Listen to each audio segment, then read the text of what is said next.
Buenas noches, señores. Bienvenidos a una nueva edición de Ventana Sanmartiniana, el webinar producido por la Universidad de San Martín de Porres. Soy Eric Lazarte, al lado de Lorena Nova. Vamos a llevar la conducción con el tema de hoy, desafíos al Bicentenario. ¿Cómo estás, Lorena? Buenas noches. Hola Eric, buenas noches, ¿cómo están? Bienvenidos a cada uno de nuestros seguidores. Y el día de hoy vamos a hablar de 3 desafíos que se deben trabajar, ¿no?, desde el inicio del bicentenario de nuestro país. Para la presentación de este tema, invitamos al doctor Jaime Mujica Calderón. Doctor, buenas noches. Bienvenido. Muy buenas noches y al ingeniero Huber Valdivia, a Rómulo Mucho y al doctor Lajo. Definitivamente creo que son 3 especialistas que tienen la visión muy clara de lo que es el Perú en el Bicentenario. Y digo Bicentenario porque han pasado 200 años de historia republicana y 200 años donde, conversando con Lorena, y voy a hacer referencia nuevamente a ella, me hablaba de la historia de la corrupción en el Perú, en su libro de Alfonso Quirós. Y voy a hacer también referencia a Antonio Raimondi, ¿no?, cuando dijo de que el Perú era un mendigo sentado en un tronco de oro. Y la pregunta que yo me hago es, han pasado 200 años y tenemos los retos para poder establecer cuál es el Perú que queremos. Y la pregunta que nos hacemos, lógicamente, es ¿qué es lo que tenemos?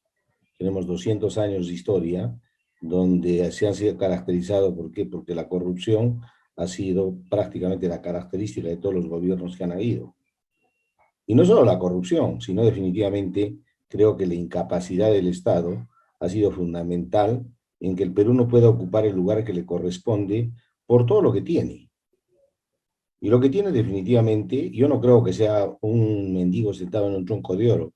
Yo creo que el Perú tiene demasiados recursos para utilizar y que lamentablemente nunca se ha priorizado el interés común. Muy por el contrario, ha habido intereses subalternos que no han permitido desarrollar todas las potencialidades que tiene el Perú. Hoy estamos cerca del Bicentenario. Y bueno, ¿qué tenemos? ¿Qué es lo que tenemos realmente en este nuevo escenario? Definitivamente estamos en una disyuntiva bastante difícil de tener que escoger lo que va a venir en los próximos 5 años para continuar con el estilo de gestión que hemos tenido, que se ha caracterizado por la incapacidad y la corrupción, o de lo contrario, para cambiar de rumbo. El Perú en el Bicentenario definitivamente se plantea un escenario totalmente diferente, porque la pandemia es yo pienso, un catalizador del proceso histórico que van a tener que vivir las naciones. Van a tener que adaptarse a nuevos retos, a nuevas exigencias, y definitivamente en este nuevo escenario el Perú o se prepara a hacerlo, o de lo contrario va a ser relegado definitivamente en toda la historia. Eso es realmente los desafíos que tenemos ahora.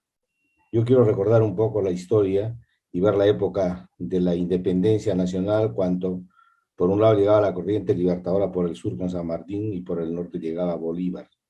Y llegó un momento que tuvieron una reunión para definir realmente el destino del Perú. Había 2 tendencias diferentes. La de San Martín, definitivamente instaurar una monarquía y buscar a alguien que reinara en el Perú con un régimen mixto. Y la tendencia de Bolívar era que fuera realmente una república democrática. Al final hemos sido un país democrático. ¿Y qué es lo que hemos logrado con esa democracia? Por eso es el tema de hoy, de desafíos realmente frente al Bicentenario. Yo creo que lo que Alfonso Quirós de alguna manera ha podido plasmar en su libro. Una historia de incapacidad, una historia de corrupción y una historia donde de ninguna manera podemos decir que se ha tratado de definir la historia del Perú dentro de las potencialidades que como país tiene. Estábamos viendo diversos tratados y dice que en corrupción el Perú ha perdido entre 30 y 40% de todos sus ingresos. Si nosotros sacamos a través de toda la historia, desde los contratos iniciales que tuvo el Perú en la época republicana, nos vamos a dar cuenta que la cantidad realmente es bastante significativa. ¿Y qué pasó? Pues estamos en el Bicentenario, 200 años de historia. ¿Y qué tenemos que cosechar de ahí? Yo no sé. Definitivamente esta noche es importante porque tenemos 2 tres especialistas en temas totalmente diversos y que creo que de alguna manera van a señalarlos lo que podría venir en dos sectores productivos claves, como son el sector minería y el sector agricultura, y en lo que se podía plantear como modelo de desarrollo económico. Pero definitivamente yo creo que la democracia no funcionó, porque si ha habido este modelo de ineficacia y corrupción en el país, es porque lamentablemente nosotros hemos elegido los gobernantes. Y hoy estamos en un escenario nuevamente de características similares, donde lo que tenemos que escoger es el mal menor. Y eso es lo que a mí me preocupa. Y ese es el motivo por el cual quisiéramos esta noche tener oportunidad de escuchar a especialistas en el área para que nos puedan mostrar cuáles son los desafíos que tenemos en el Bicentenario, en esos dos sectores tan importantes y en la economía peruana. Así que dejo a Lorena para que continúe con la conducción y empecemos con el primer ponente.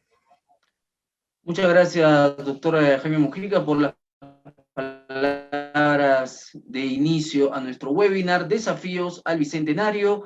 Saludamos a las personas que ya están conectadas a través de las redes sociales en nuestras páginas USMP TV Filial Sur y la página de la Universidad de San Martín de Porres. Somos Ventana Sanmartiniana, el webinar de la Universidad de San Martín de Porres.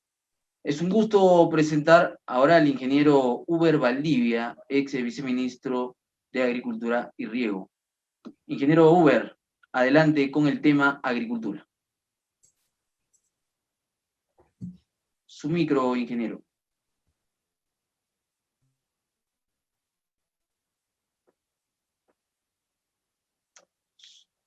Su micro.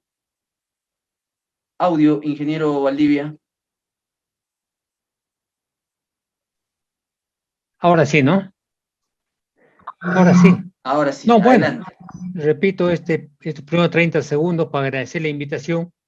Y pensé que Jaime iba a estar más relajado, pero veo que está al pie del cañón en este interesante webinar. Felicidades, Jaime, y que vengan los éxitos y muchos años más de vida. Bueno, el tema de desafíos al Bicentenario. Creo que es relevante hacer pequeño diagnóstico para poder plantear algunas ideas, qué es lo que se puede hacer particularmente en el sector agrícola. Creo que venimos de varios problemas de hace muchísimos años. Creo que la pobreza campea en el área rural, o al final de cuentas, esta pobreza está en el entorno de las ciudades, pero esa población viene del campo. Al día de hoy se considera que es un 70-80% de la población está en las urbes, y Arequipa es la mejor prueba de la gran cantidad de gente del campo. Y no es que le agrade el campo a muchos amigos de la parte andina o la parte rural, no, simplemente que las opciones son muy limitadas. Y son limitadas porque ha habido maltrato de hace muchísimas décadas y al día de hoy continúan. A pesar que la agricultura es un sector prioritario, es consagrado por la Constitución, hay muchas leyes que tratan de potenciar la agricultura, pero parece que ha sido en vano porque sigue ese olvido. En este momento, en esta coyuntura política, se habla mucho de planes de gobierno. He tenido la suerte de escuchar a algunos, he dado una nueva lectura a algunos de ellos. Todos hablan maravillas. Y es hecho por gente de mucha sabiduría, de eso estoy muy seguro, los planes de gobierno. Guarda mucha coherencia. Pero la preocupación es de que casi pocos o nadie ha implementado ese plan de gobierno. Llegan al gobierno cada 28 de julio, cada 5 años, ya se olvida en plan de gobierno, ya sea en su plan familiar o su plan amical. Eso ha generado muchísimo daño al país. Estamos en la misma figura de hace varias décadas y creo que a las puertas del Bicentenario deben entrar algunos cambios. Tema que lo voy a desarrollar en un momento. Es tan vasto el tema de la agricultura que haré unas líneas sobre este tema. Creo que Jaime ha sido muy elocuente cuando menciona a ilustres peruanos, escritores, el caso de Basadre, Raimondi, Quirós, González Prada, todos ilustres siempre han analizado por qué hay tanta pobreza en el país. Pero creo que el gran esfuerzo que han hecho plasmado en varios libros de nada ha servido porque seguimos en este abandono. Lorena, ¿me puedes acompañar con la exposición? Claro que sí, ingeniero. Ok, muchas gracias.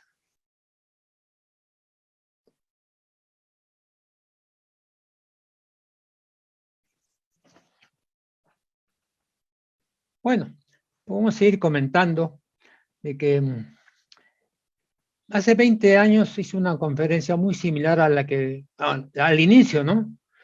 Rescatando información de hace mucho tiempo. Y vemos de que se repite lo mismo. La número 1, por favor. Casi se repite lo mismo. Es decir, ¿cómo se caracteriza la agricultura en nuestro país? No ha cambiado nada. Siguen los mismos conflictos que en este momento le voy a indicar. La número 2.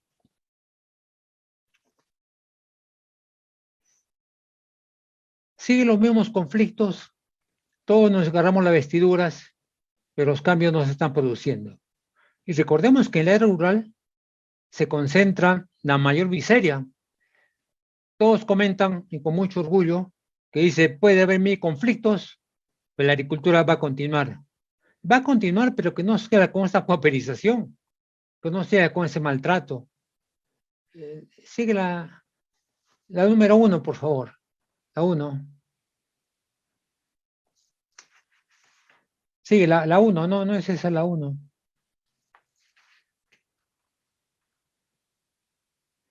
La número 1.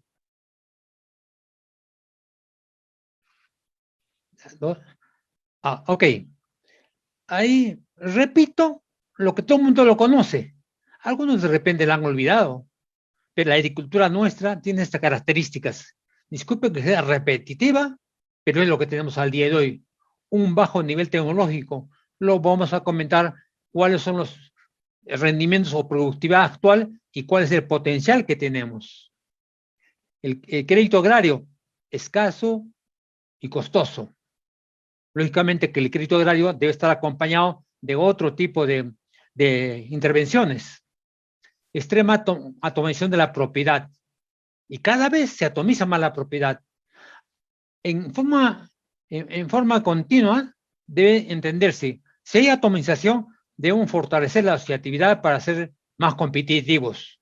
Pero no, solamente vamos levantando o analizamos estas pequeñas parcelas. Hay mucha experiencia en el mundo donde propiedades pequeñas, bien asociadas vía cooperativas, asociaciones o cualquier esquema económico, estas han logrado ser competitivas.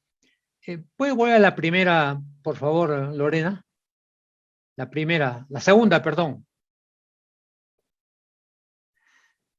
Bueno, ahora, vocación equivocada. Desarrollo de cultivos en áreas con diferente vocación edáfica y climática. Lo evidente acá, vayamos a la parte local. ¿Cómo es que en el desierto, que tiene otro tipo de vocación, tengamos alfalfa? Si bien es cierto, es una leguminosa que fija nitrógeno, pero esas condiciones tienen otro tipo de vocación. Es una referencia de las cosas que no se deben hacer. Ahora, por otro lado, siga.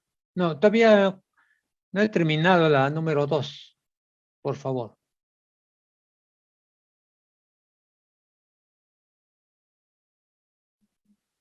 La siguiente. Bueno,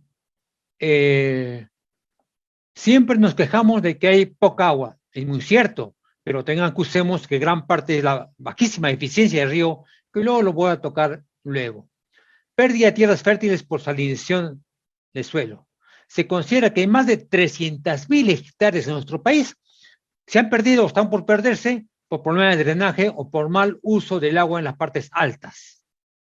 Minifundio con predominio de cultivos poco rentables. Desarrollo de cultivos en áreas con diferente vocación edáfica y climática, ya hemos comentado. Por ejemplo, luego lo desarrollaremos. Una vocación clarísima de alta productividad es la palta en el desierto, o la granada y la uva. ¿Por qué no damos esa vocación al desierto, como lo está demostrando Olmo, Chaimochi, Piura, y en algo, en Imágenes o en Santa Rita? Pero no, vamos a paso de tortuga. Y finalmente, la ausencia de servicios, la queja permanente, el rol pasivo del Estado. Creo que ahí forma parte del problema de que el agricultor no tiene quien lo acompañe en dura tarea de producir alimentos. Siga, por favor.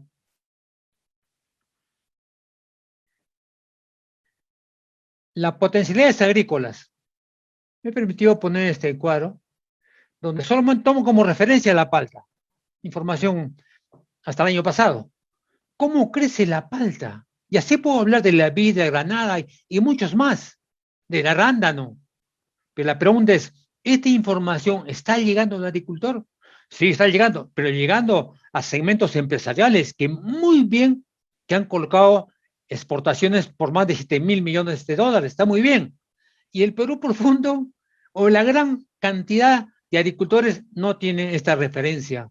No hay tecnología, no hay crédito, no hay acompañamiento, no hay post cosecha, no hay claridad en mercado. Entonces, ¿por qué no tomamos lectura de esto?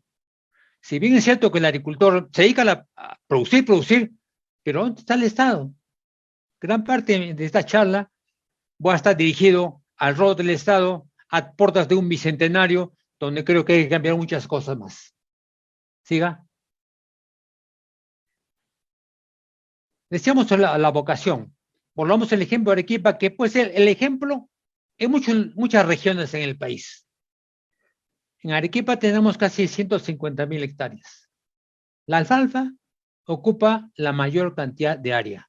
Y muy cierto, la leche es un producto importante y alta demanda en el país, a pesar que competimos con la importación de derivados de lácteos. Pero digo yo, y vuelvo a repetir, tenemos áreas de tal magnitud que podemos producir forrajes. Fíjese, alfalfa y maíz chala, más de 50.000 hectáreas. Creo que no es justo cuando tenemos otro tipo de vocaciones. Arroz cáscara, casi 20.000 hectáreas. Y vean los productos rentables, atractivos, como es la palta, la vid, la tuna para cochinilla, están puestos rezagados.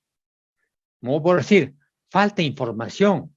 Cuando un agricultor, por ejemplo, dice, oye, ¿por qué tienes tú acá alfalfa o tienes arroz? ¿Por qué no siembras higuera o chirimoya? Dice, él te contesta, pero lo único que sé durante varias generaciones es arroz. Esto evidencia de que él quiere un acompañamiento para que le diga qué puede sembrar, con todo lo que engloba el hecho de qué sembrar, ¿no? Siga. En caso de Arequipa, volviendo como referencia, ¿cuál es la productividad actual y cuál es la productividad potencial? En alfalfa, que tiene una tradición de muchísimos años en Arequipa, el potencial productivo es 110 toneladas por hectárea o algo más de forraje verde, pero el promedio es 68. Fíjese la gran brecha tecnológica en alfalfa. Igual la maíz chala, tenemos 120.000 kilos de producción de maíz chala o maíz forrajero y estamos a menos de 60.000. O sea, las brechas. Entonces, esa brecha hay que acortarla y así podemos continuar con todos los demás. O sea, hay una gran brecha tecnológica. O sea, hay un espacio donde podemos ir con una propuesta y lograr tener mejores ingresos y mayor productividad. Siga. Otra, la matriz productiva.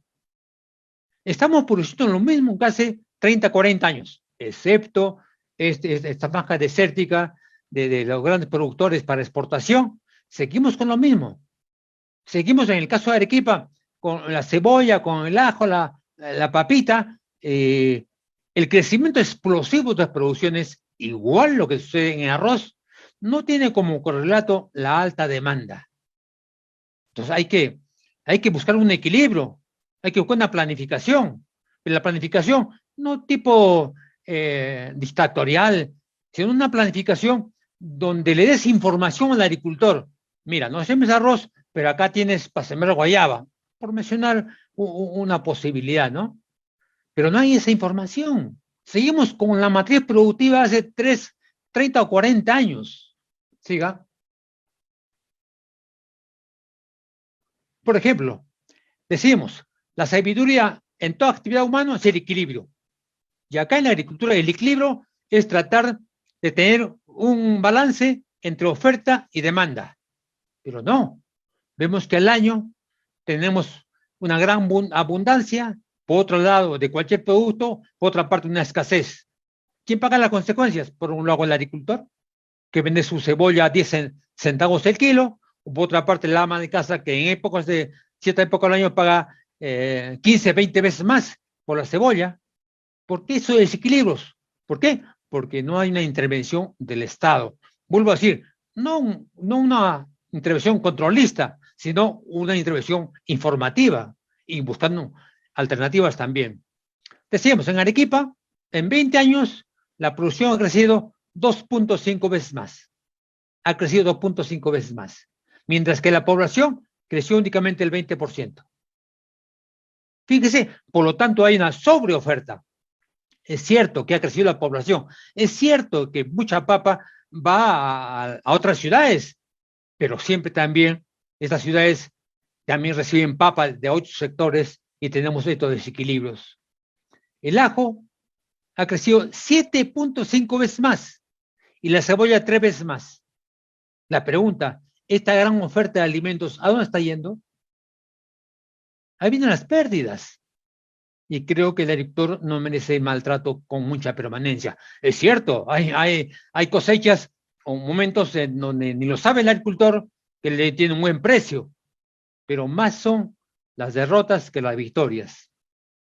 Aquí viene la alternativa, la diversificación productiva, de acuerdo a la vocación agrícola de cada zona y de acuerdo a la demanda de los mercados. Es tan elemental, lo hemos repetido tantas veces. No únicamente yo, muchos estudiosos y muchísima gente lo ha repetido eso. ¿Y es tan complicado la diversificación productiva? Siga.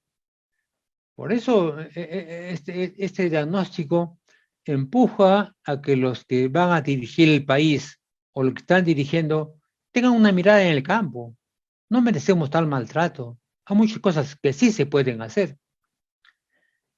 La cantidad de estos más de 7.000 millones de dólares que colocamos de exportaciones con el mango, con la palta, vid, arándano, solamente ocupan más o menos algo menos de 200.000 hectáreas, 200.000 hectáreas.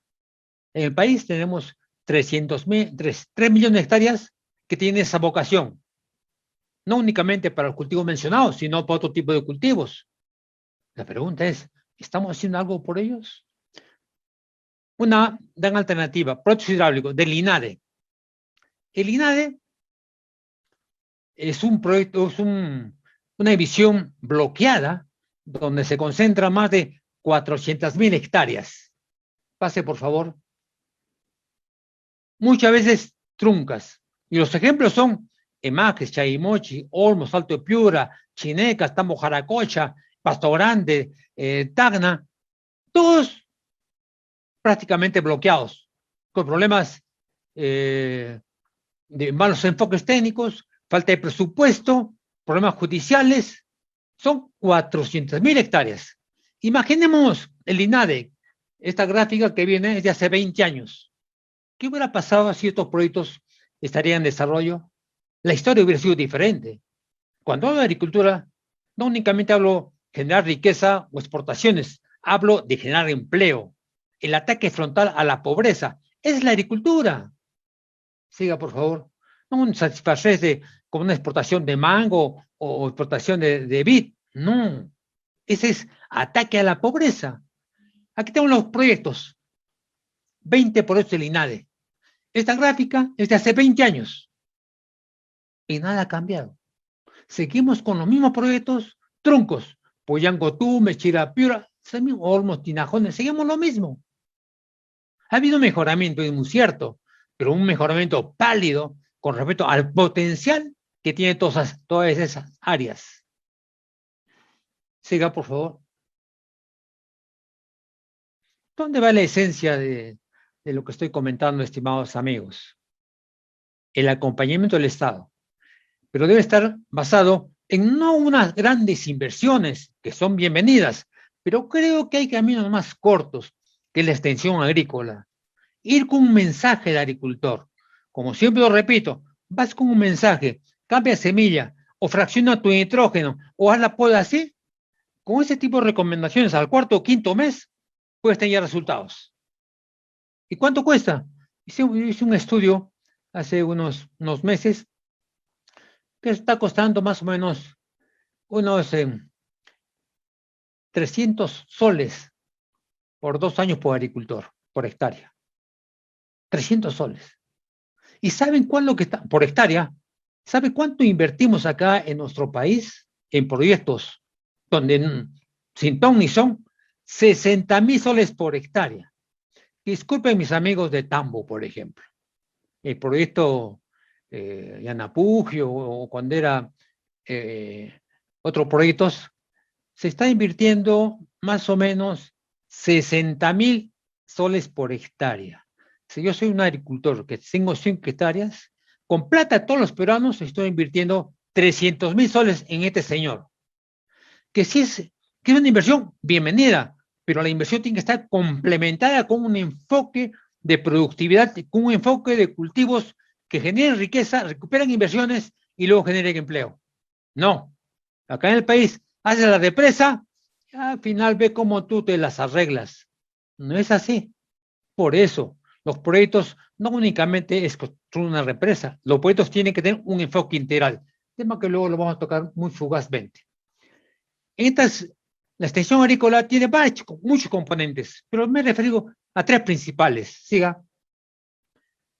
El componente, manejo del agua. El segundo componente, manejo de cultivos. Y el tercer componente, gestión inversorial. La gestión agrícola como un concepto de hace muchos años era elevar la productividad. Ir con un mensaje a campo, o fertiliza, o poda, o riega así, para lograr mayor producción. No. Al día de hoy la extensión agrícola tiene otra connotación, porque estás pensando ya en la gestión de riqueza en la familia, el apoyo y el soporte de cada uno de los miembros de la familia. Y luego también la gestión, el crédito, mercado, valor agregado, hay muchos componentes. Es la extensión agrícola actual, que creo de que eso llamamos acompañamiento del Estado. Siga. Siga. En el manejo del agua, muy brevemente, mejorar la infraestructura mayor. Creo que gran parte del agua se pierde. Estudios de Lana y de otros profesionales hablan de cada 100 metros cúbicos de agua que viene de la parte alta, la planta solo utiliza 30. ¿Sí? De cada 100 metros cúbicos que vienen de la parte alta, la planta solo usa 30. En el camino se pierde infraestructura pésima, evaporación en los diferentes segmentos, pero la gran pérdida se da a nivel de campo, a nivel de agricultor. ¿Por qué? Porque desconocen o no hay extensión o los técnicos se olvidan de que para hacer un buen riego tú requieres conocer tu campo, textura, estructura, conductividad hidráulica, velocidad de infiltración, tienes que tener cómo calculas el caudal no erosionable, longitud de melga, longitud de surco. No, ahora nos hemos acostumbrado, aplícala cada 4 días, según el padrón de la Junta de Usuarios. O si tienes riego por goteo, oye, abre cada 30 minutos o cada hora con una frecuencia de 2 días. Eso no es manejar agua de riego. Creo que ahí tenemos un gran espacio para lograr una eficiencia de uso del agua. Yo tengo una postura. Podemos duplicar el área de riego en la costa con la oferta que tenemos al día de hoy, usando todas las técnicas modernas para el buen manejo del agua. Duplicar. Acá está, mejora de canales, obras de arte, uso suficiente del agua a nivel de predios, como comento, lograr mayor productividad. Aquí estamos acostumbrados, cuando hablamos de productividad, hablamos toneladas por hectárea. Creo que con el tiempo, cuando el agua es factor crítico, la productividad debe estar basado agua, cuánta producción tengo por cada metro cúbico de inversión. En algo de la huella hídrica empuja hacia eso. ¿Cuánto me cuesta producir una palta? ¿O cuánto de agua debo tener para 1 kilo de palta? ¿O cuánto de agua para producir 1 kilo de leche? Es el término que se debe utilizar cuando el factor crítico es el agua. Mejorar la relación agua-suelo-planta. Lo que digo. Si hablamos de riego, tenemos que amarrar estos 3 componentes: agua, suelo y planta. Luego también es cierto que la oferta de agua atiende el uso profesional industrial, pero más del 80% se va a la parte agrícola. Eso hay que tomar muy en cuenta. Y luego al final, identificar cultivos de mejor eficiencia transpirativa. Esa es clave. El desierto tiene otra vocación diferente. El alfalfa, por ejemplo, la alfalfa transforma 1 tonelada de materia seca de alfalfa, tienes que emplear 1000 metros cúbicos. Si tú quieres producir esa misma tonelada de materia seca, en el caso de maíz, únicamente empleas 600. O sea, ese concepto hay que tomar en cuenta. Igual, en el caso de los productos frutales caducifolios, no requiere grandes cantidades de agua si lo comparamos con la alfalfa, que es lo que predomina en nuestro desierto. Entonces, hay que buscar cultivos de mejor eficiencia transpirativa, lógicamente sin chocar con la parte de rentabilidad. Siga, por favor. Hice un gráfico hace unas semanas acerca de lo que pasaba en el desierto, en las zonas de irrigación. Un concepto elemental. Mal manejo de agua en la parte alta, problemas en la parte baja. Y en este gráfico, un cultivo ahí, generalmente es muy complicado, con riego por gravedad, muy complicado colocar el agua únicamente a nivel del sistema radicular. Muy complicado. Y más que todo cuando habla de suelos arenosos. Arenosos hablo de verdad, ¿eh? Casi el 92% es arena. Y tenemos limo arcillo, 3-4% limo arcilla. Hablo del desierto. Diferente cuando tienes un valle Cañete, Chincha, que tiene pues un suelo franco con gran capacidad de retención y cuyo manejo del agua es más eficiente, a pesar de que hay algunos abusos. Pero en el caso del desierto, la cosa es diferente. No sabemos manejar el agua en el desierto. Por eso problemas tenemos en el caso de Majes, en el caso de Vítor, Santa Rita, en el caso de Pasto Grande y muchos otros proyectos a lo largo de la costa de nuestro país. ¿Por qué? No sabemos manejar el agua a nivel de predio, que es donde se concentra la mayor cantidad de agua, ¿no? Siga.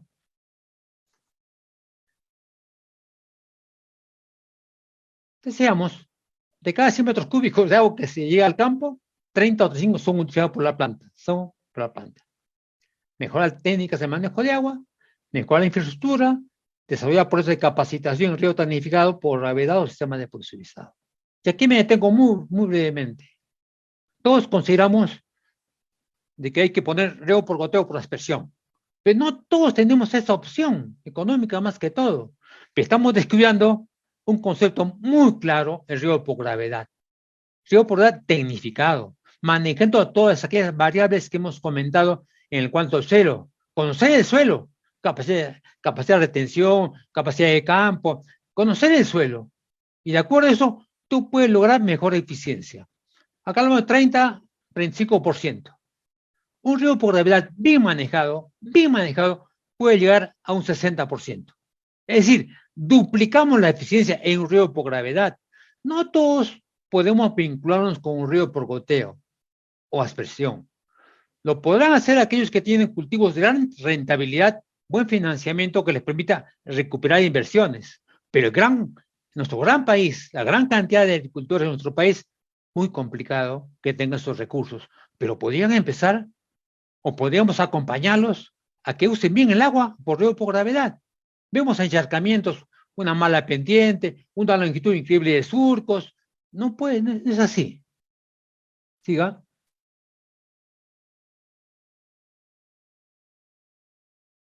Manejo de cultivos. Existe tanta tecnología a nivel mundial que no nos acercamos hacia ella. Entonces es importante cuando manejas cultivos, primero, uso de semillas mejoradas. Vemos que en el país, cultivo de papa, por ejemplo, no usan la semilla mejorada, ni la maíz de trigo, ¿no? creo que los centros de investigación es muy cierto, tienen mucha información, pero los centros de investigación no transfieren dicha tecnología a los agricultores. No hay la producción de semillas para que garantice una buena producción. La reconversión agrícola, tema que luego lo vamos a tocar muy fácilmente. Producir de acuerdo al mercado. Es el manejo de cultivos. Aplicar tecnologías modernas. El manejo de fertilizantes sintéticos, manejo de podas, manejo de agua de riego, tantas cosas que se puede hacer en el manejo de cultivos. Control sanitario, que es importantísimo. Igual el cultivo debe ser la base para la formación de cadenas productivas. Luego, la mejora de cosecha y valor agregado. A veces producimos, viene el acopiador, lo lleva sin darle valor agregado o una retribución al esfuerzo que hizo la agricultura durante 5 o 6 meses. Al final de cuentas, plantear sistema de extensión agrícola. Yo considero y enfatizo, ese es el camino al corto plazo para lograr resultados positivos en campo. No cuesta mucho y respuestas tienes al cuarto o quinto mes. Como extensión agrícola, y no únicamente, como dice el ejemplo, llevar una semilla mejorada, o recomendar una semilla mejorada, o fraccionar el nitrógeno, o colocar el potasio y fósforo a nivel de sistema radicular. De gestión. Yo soy un ejemplo, y lo voy a repetir. En la parte andina hay la producción de tunas. A ese campesino le compran a 20 centavos o 15 centavos la tuna. Vas tú acá al centro, en el caso de Arequipa, en la calle Mercaderes, y a veces la tuna te venden a un sol. Fíjese la enorme diferencia. Si únicamente organizamos a este productor de tunas, lo organizamos para que en lugar le paguen 10 centavos, le pagan 20, estamos incrementando el 100% sus ingresos económicos. Pero alguien tiene que acompañar para la agricultura, alguien tiene que organizarlos. Y no hablo un Estado papista, un Estado que lo lleve de la mano al agricultor. No, dale un empujoncito. Y el agricultor sabrá aquilatar este tipo de propuestas. Continúe.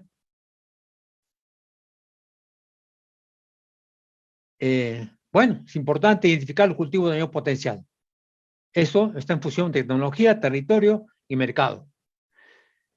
Uso de genético que hemos comentado, priorizar cosecha y post-cosecha para lograr mejores ingresos del agricultor, darle mayor agregado a la producción agrícola para llegar con éxitos a mercados competitivos.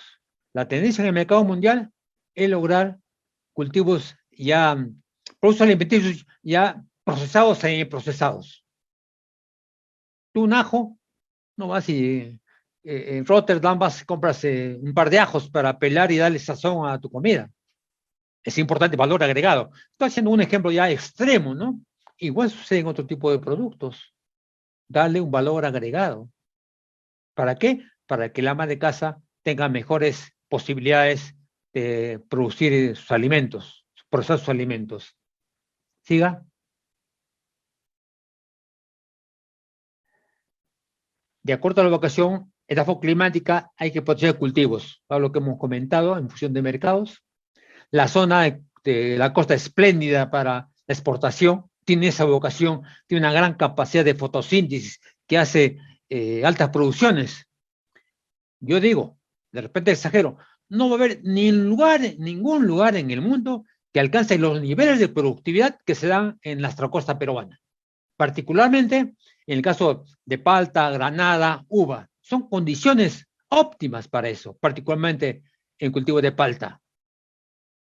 Y no únicamente el enfoque va por la palta o para por el enfoque bruto de costa, también el enorme potencial. A veces cuando hablamos de agricultura únicamente hablamos de la costa, pero nos olvidamos de la parte de la sierra, que tiene grandes potencialidades, particularmente cultivos andinos, orgánicos, producción de lácteos, derivados de lácteos, que tiene 1000 bondades, pero no damos el apoyo adecuado. Y hay un gran potencial ahí. Eso limitaría el éxodo, la fuga de jóvenes o familias del campo a la ciudad. ¿Por qué? Porque no lo afincamos, no le damos condiciones yo comentaba en varias oportunidades, yo padre de familia, que vivo en la zona andina, lo primero que hago un pequeño ahorro y a mi hijo lo mando a la ciudad. Compro su pasaje, hijito, ya corre a la ciudad, ve cómo te defiendes. ¿Por qué? Porque sería ingrato yo, padre de familia, afincarlo a mi hijo para compartir pobreza. Eso no es justo. Creo que es necesario una mirada al área rural, más que todo en la parte andina. Siga, por favor. ¿Cuáles son las políticas?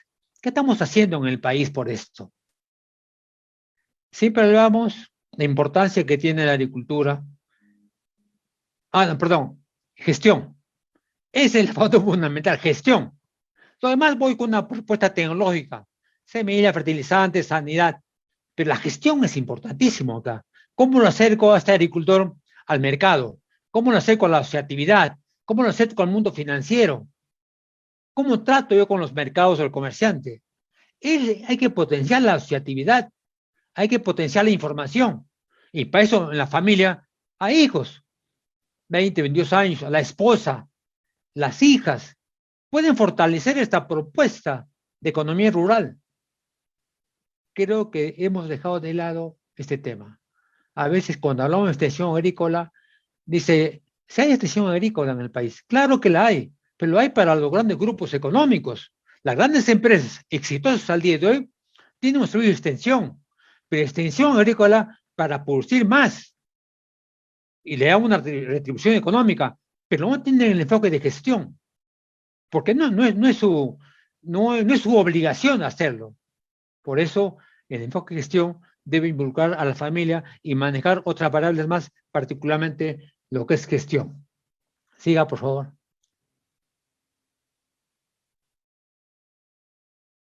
Políticas de apoyo al agro. ¿Cómo nos tratan? Me pongo en el lado de la agricultura. ¿Cómo nos trata Papá Estado, el Congreso, Legislativo y todos los organismos que tienen que ver con el desarrollo en un país como el nuestro? Siga.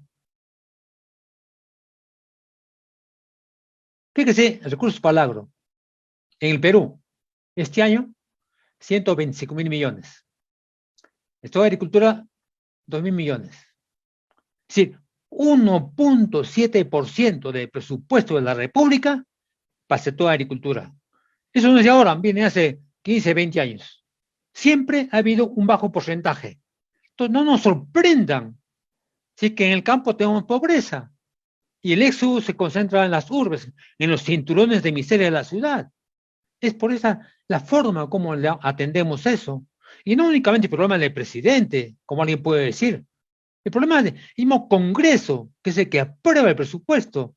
Igual en la parte amarilla, en el caso del gobierno regional de Arequipa, tiene 2.000 millones de presupuesto. Agricultura, 30 millones. 1.5%. 1.5% del presupuesto del gobierno regional de Arequipa está dirigido a la agricultura. Pongo como referencia a Arequipa, pero es la misma historia que se da en muchas regiones de nuestro país. Creo que esa no es la forma de tratar un sector prioritario como en la agricultura. Y prioritario porque le voy a alcanzar dos normas que indican cómo que el papel aguanta todo. Siga, por favor. Artículo 88 de la Constitución, 1993. El Estado apoya preferentemente el desarrollo agrario. Garantiza el derecho de propiedad sobre la tierra en forma privada o comunal o cualquier forma asociativa. La ley puede fijar límites y la adquisición del terreno según las peculiaridades. Solo me refiero a la primera línea. El Estado apoya preferentemente al desarrollo agrario. ¿Qué preferentemente? ¿Con 1.7% del presupuesto? ¿Con un sector de agricultura deprimido? ¿Con cuadros técnicos que no tienen la suficiente logística para llegar al agricultor? ¿O con una visión oscura? ¿Cómo podemos llegar a los sectores populares? Creo que no estamos tomando en cuenta este artículo 88 de la Constitución de Perú. Siga. Igual viene la ley de reconversión agrícola. Esta sí es una ley pintada en la pared. La presente ley de reconversión productiva agropecuaria declara de interés nacional y carácter prioritario la reconversión productiva agropecuaria como política permanente del Estado, destinada al cambio o transformación voluntaria hacia una producción agropecuaria diferente a la actual, para innovar y agregar valor a la producción mediante la utilización de sistemas tecnológicos. En los próximos días se cumple 10 años de esta ley. Disculpe que sea exagerado. Poco o nada se ha tomado en cuenta esta ley para llegar con una propuesta adecuada de reconversión agrícola, que esté en función de mercados y en función de mercado particularmente, en función de exportación para lograr generar riqueza. Nada, pintada en la pared. Siga, por favor. Quiero insistir en los enfoques integrales. Comenté hace un momento acerca de una represa, se colocaba una buena placa de bronce y considera que ya lo hicimos. No es así, pues. Se tiene que tener un correlato, el enfoque integral. En el caso del Valle de Tambo, es cierto, se va a generar una gran inversión, pero como correlato debe estar cuál va a ser los cultivos atractivos que generen empleo, cultivos que tengan mercado.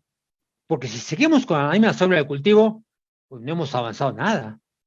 Igual la experiencia de Valle de Tambo sucede con muchos lugares en el país. Si no tenemos un acompañamiento, no hay visión, ¿cómo integro todos los factores?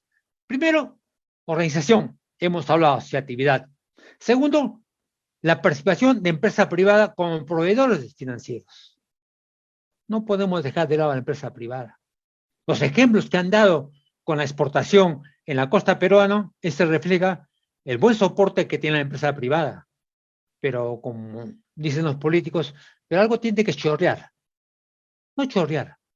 Simplemente llevar esa propuesta tecnológica, llevar la información de mercados a gran parte del país que pueda acercarse a estos altos niveles de productividad, innovación tecnológica. Todos los productos que se ha avanzado en el país, arándano, uva, palta, lamentablemente, amigos, tengo muchos amigos en línea, no ha sido consecuencia de una política del Estado. Ha sido consecuencia de la empresa privada. Por más que a veces critiquemos de que el margen de utilidad es demasiado alta y no chorrea para el productor, pero hay aspectos positivos. El día de hoy tenemos unas grandes exportaciones gracias a la innovación tecnológica.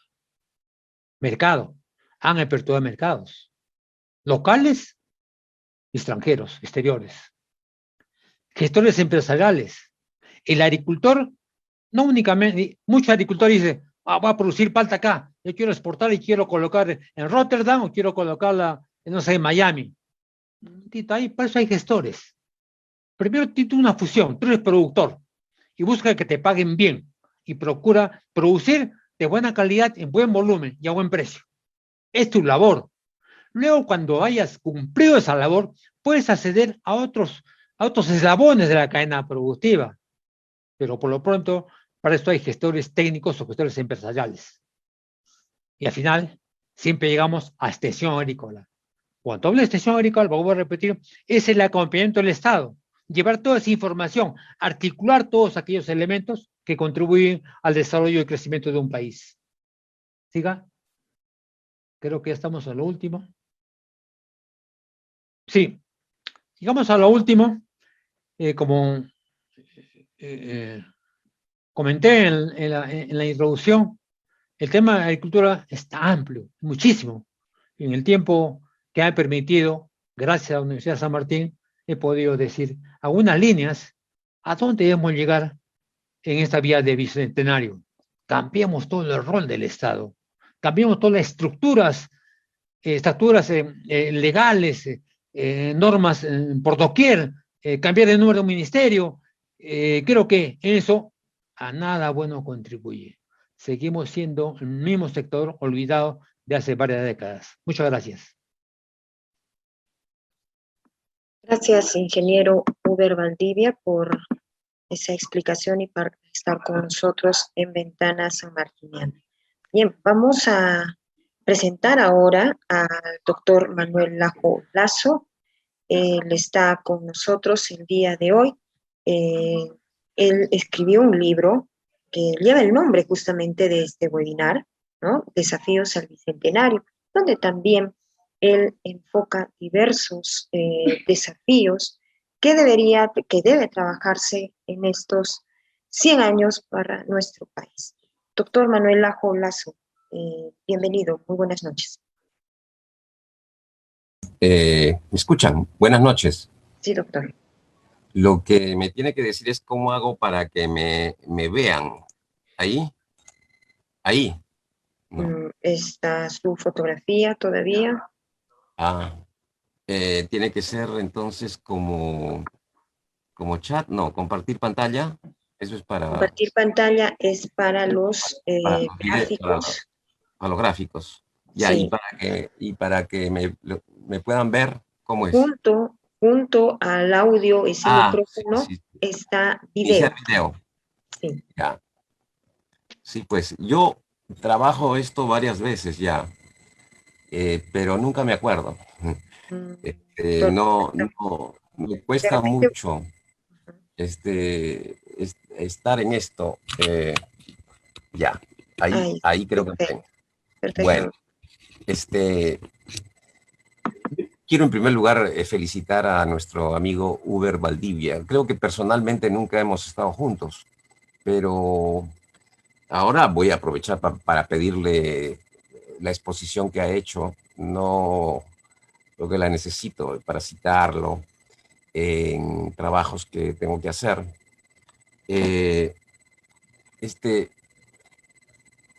Me parece una exposición extraordinariamente buena y me felicito de haber escuchado por lo menos el 80% quizás.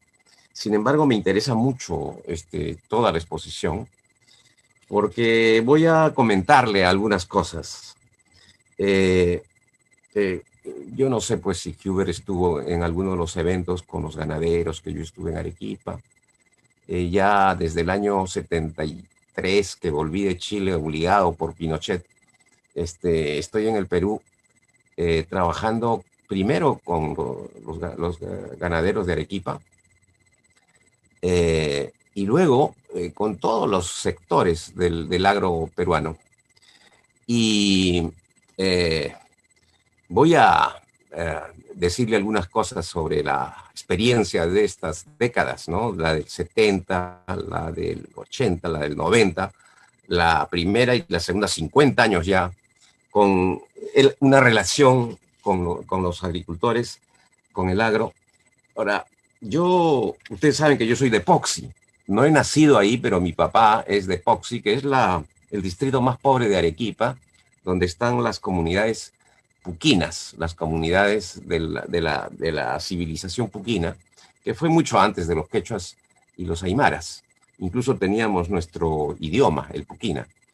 Y yo me he identificado, gracias a mi hermano, a mi padre, a mi familia, con el punto de vista de los agricultores y campesinos minifundistas del Perú, que somos prácticamente el 90%, 95%, de los productores agrarios, según el censo del año 2012, 2013.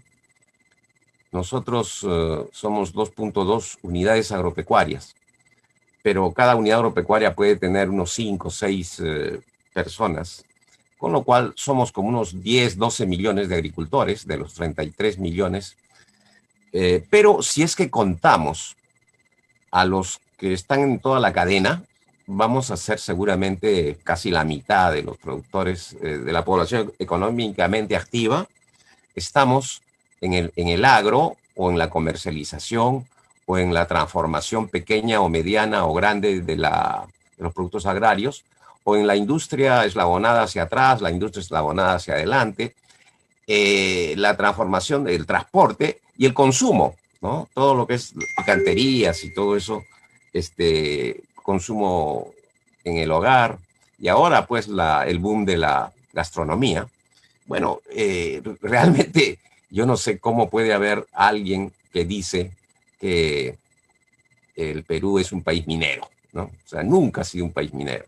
Y la mayor parte de la actividad económica en el Perú se realiza en el agro. Y tenemos grandes regiones agrarias, ¿no? Puno, Cusco, Arequipa, toda la zona central y el norte.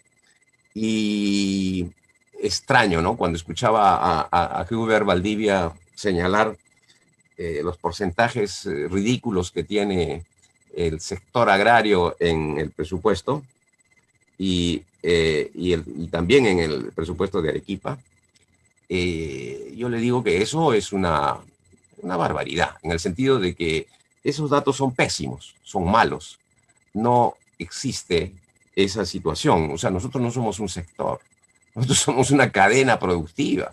Y hablar del sector es hablar, pues, de lo que le dan para pagar a los funcionarios, ¿no? O sea, el Estado como un sector, como una institución donde se va a trabajar nada más, ¿no? Pero lo que importa es el sueldo y no el objetivo del trabajo.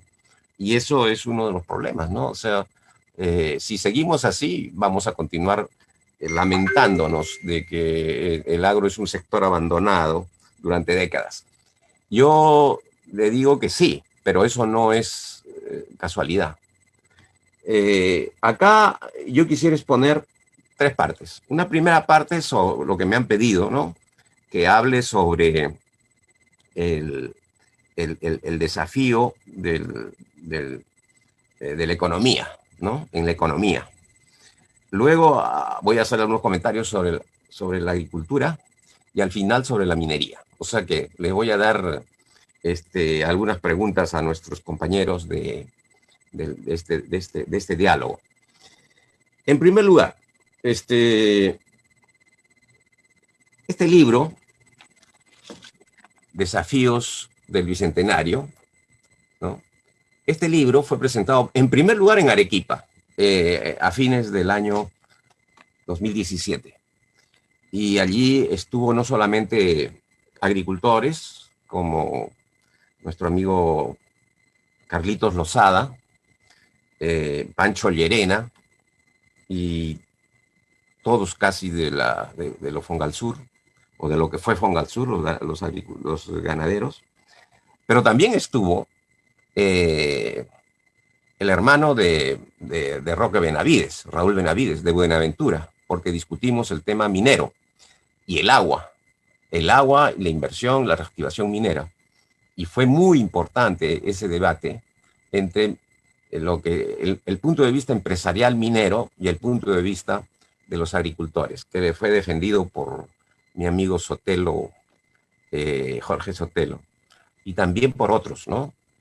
También hubo debate del tema financiero, las AFP y otras. Bueno, este libro lo muestro porque en el Perú ya no se lee libros, ¿no? En el Perú se ve televisión y cada vez se lee menos porque hay que hacerlo en video porque si no nadie lo ve. Este libro es, pues, como para que no leerlo, ¿no? Tiene casi 600 páginas, 587 páginas, y tiene 12 capítulos, de los cuales una parte importante son agrarios, agroindustriales. Pero hay otras partes claves. Ahora, ¿cuál es la idea de este libro? Diseñar las reformas que necesita el sistema económico que nos deja el neoliberalismo para reemplazar ese sistema por uno superior, uno mejor. Lo cual implica conocer a fondo cómo van los mercados y las estructuras productivas de las principales cadenas productivas del país.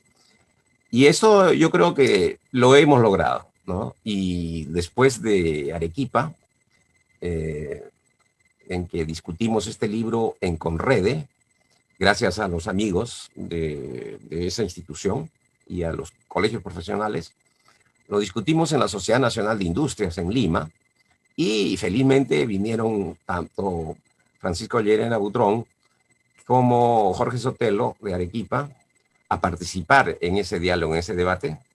Creo que fue una cosa muy redonda, muy, muy completa, y todos ustedes pueden verlo en YouTube. Basta con poner debate del libro Desafíos, Manuel Ajo, y van a encontrar todo el debate, una por una las exposiciones y también el diálogo que se dio.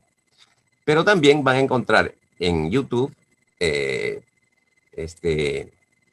unos 5 o 6 videos cortos en donde explicamos en lo que consiste cada uno de los capítulos. Entonces allí está el tema financiero y de las AFP, el tema minero, el tema laboral, el tema de la agricultura, y también el tema de los transgénicos y de los del cambio climático, entre otros, ¿no? O sea, entonces ahí no necesitan el libro, aunque si quieren el libro también lo pueden bajar gratis, ¿no? De PDF, en PDF, de mi blog. Mi blog se llama Manuel Ajo Blogspot. Ustedes pueden, ahí tienen un regalo, digamos, de su amigo Manuel Ajo para los estudiantes, para los profesores que quieran leer este libro, Desafíos del Bicentenario. Yo no estoy de acuerdo con celebrar el Bicentenario. Yo creo que tenemos muy poco que celebrar de estos 200 años. Creo que no ha sido independencia, ni mucho menos. Ustedes saben que San Martín y Bolívar tuvieron que pelear contra la oligarquía limeña para poder aceptar o que los apoyen para proclamar la independencia, ¿no? Y esa oligarquía criolla, que quería quedarse con el negocio de los españoles, se opuso a la independencia. Y luego la historia pues, de la República Peruana desde el año 1821, 1824, hasta ahora, es una historia de un país que no ha logrado consolidarse como nación, ni tampoco como Estado. O sea, yo le llamo al Estado peruano hoy día un Estado mega corrupto, un Estado, un narcoestado. Esto es lo que tenemos, un narcoestado mega corrupto. Y la corrupción que hay en el Perú es económica y es política. Son dos corrupciones que no son corrupciones cualquiera. Hay una mega corrupción. Es decir, ¿cuándo hay mega corrupción? Cuando las instituciones encargadas de combatir el delito son dominadas, o en gran parte dominadas, por los corruptos.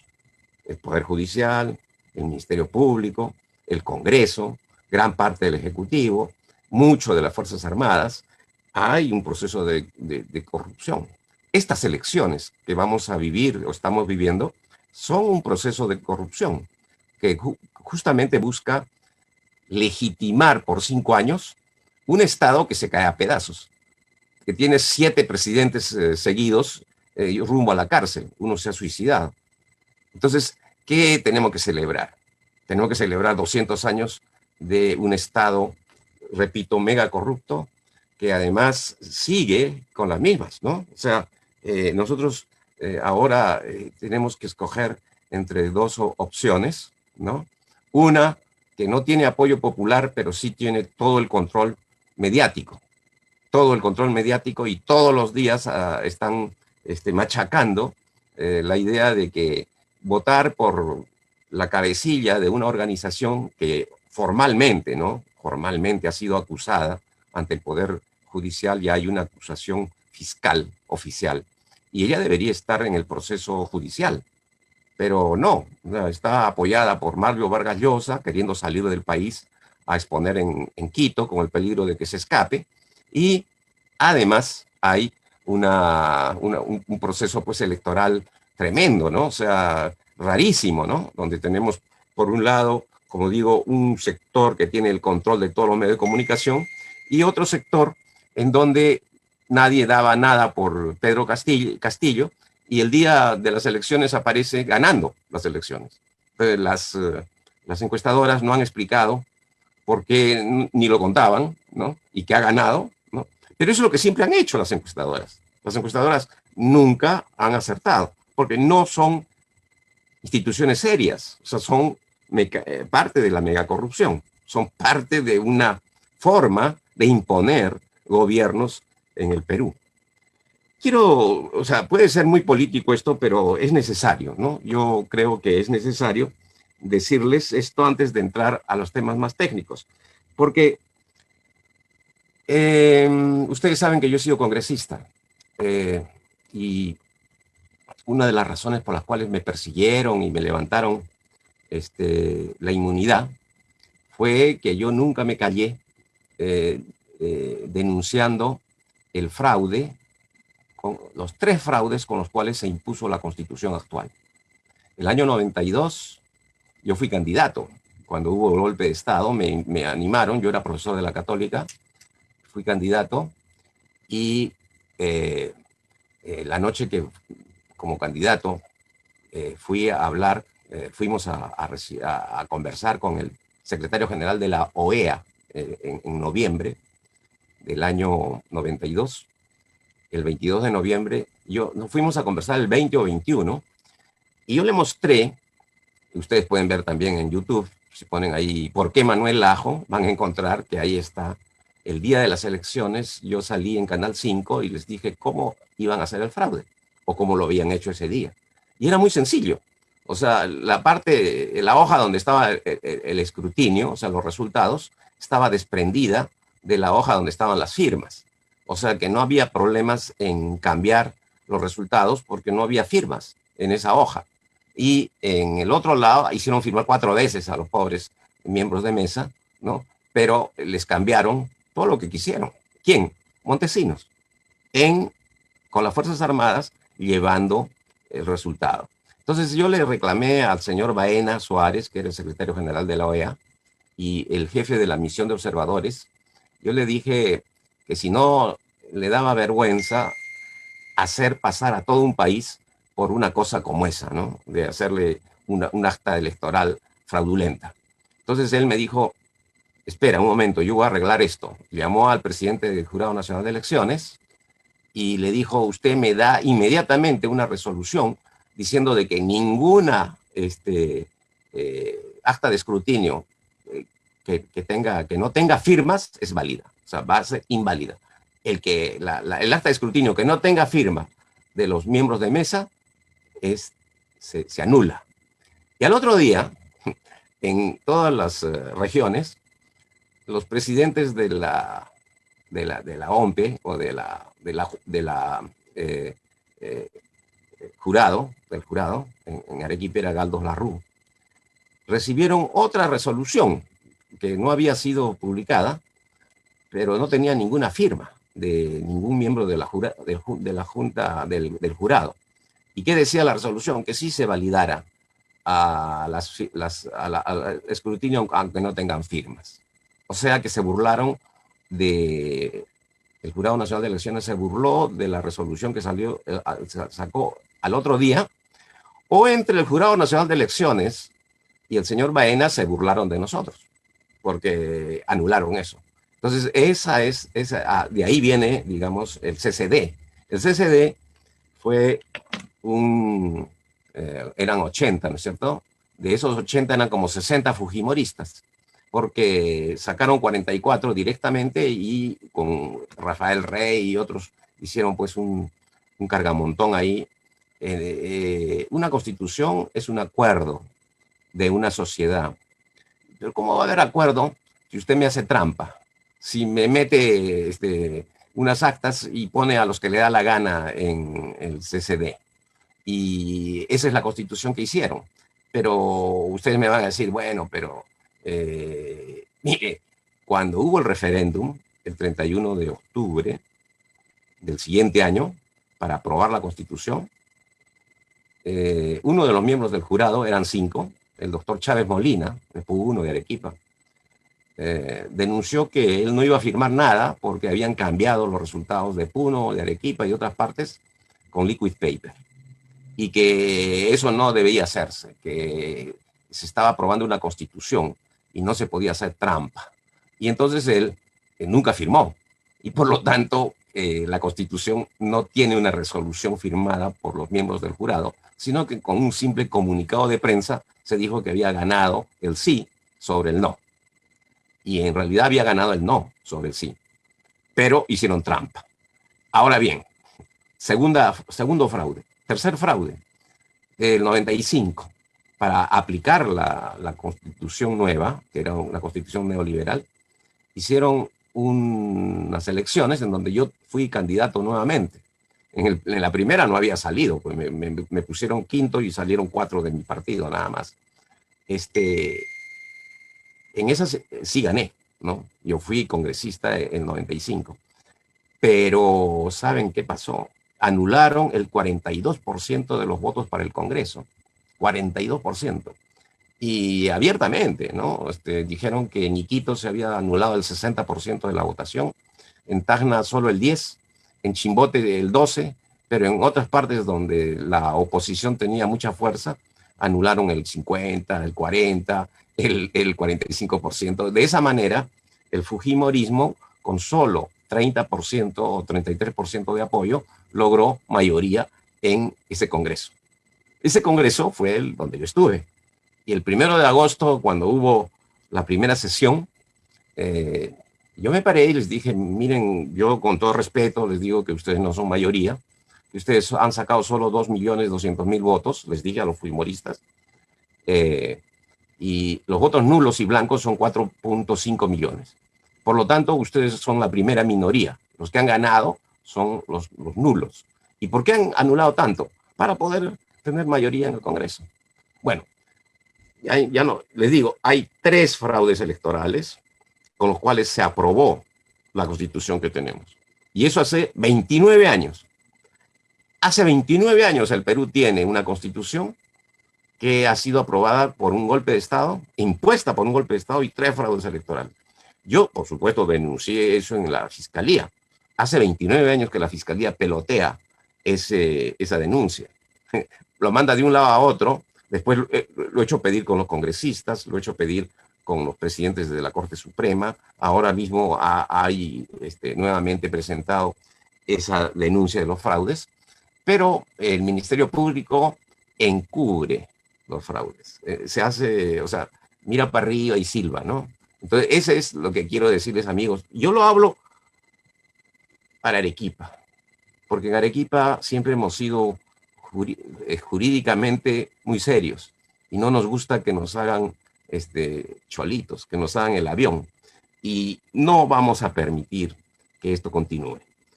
Bien, entonces hoy día lo que quiero decirles es que el problema económico del Perú es que se impuso un modelo, que es el modelo neoliberal. ¿En qué consiste? Consiste en decir que el Estado es mal administrador y por lo tanto, para poder tener una empresa estatal en el Perú hay que hacer una ley especial. Se entregó todo al sector privado, lo cual es muy bueno, pero en la Constitución se eliminó la prohibición del monopolio.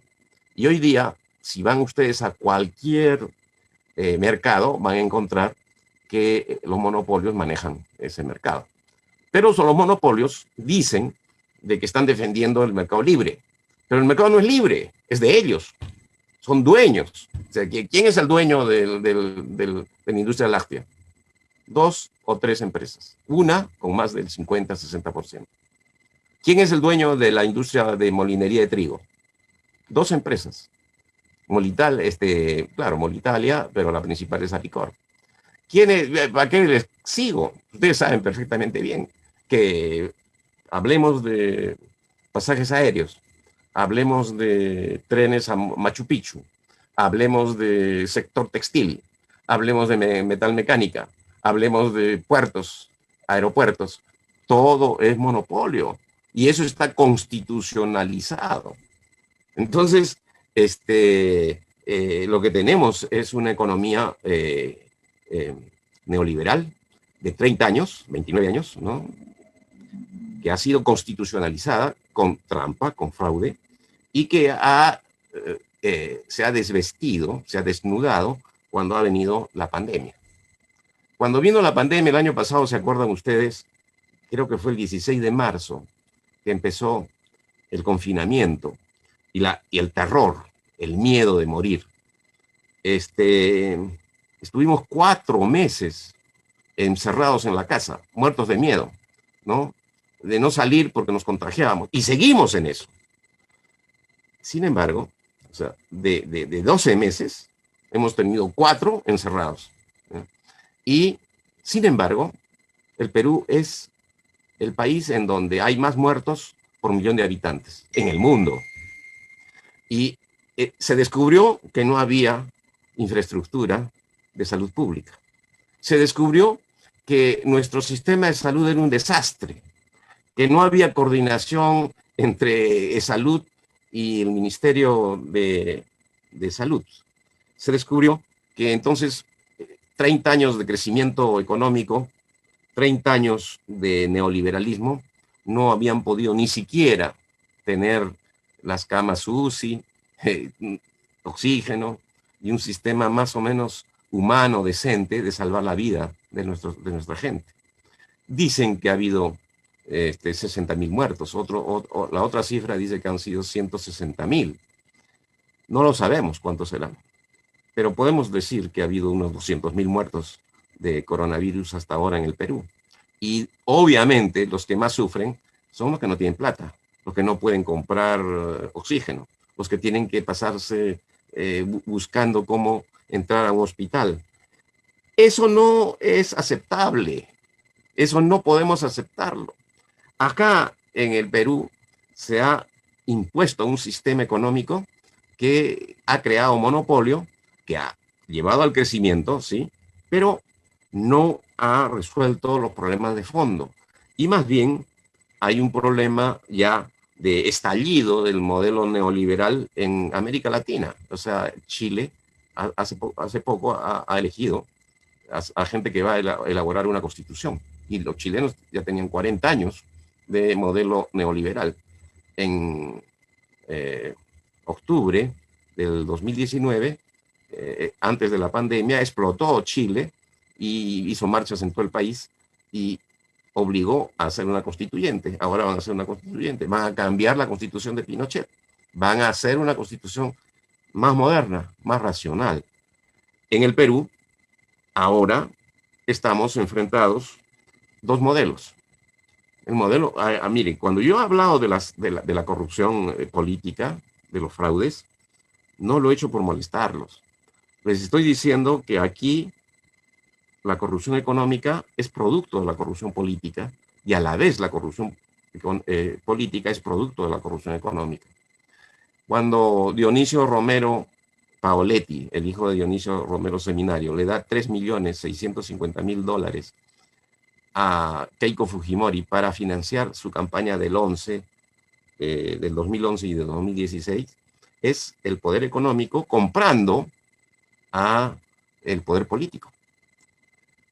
Si ustedes revisan, yo felizmente estoy siempre vinculado al Congreso, lo que hizo el Congreso entre el año 2016 y el año 2019 en que fue disuelto, si ustedes se dan el trabajo de ver qué es lo que hizo, fue el resultado del financiamiento que tuvo de los monopolios.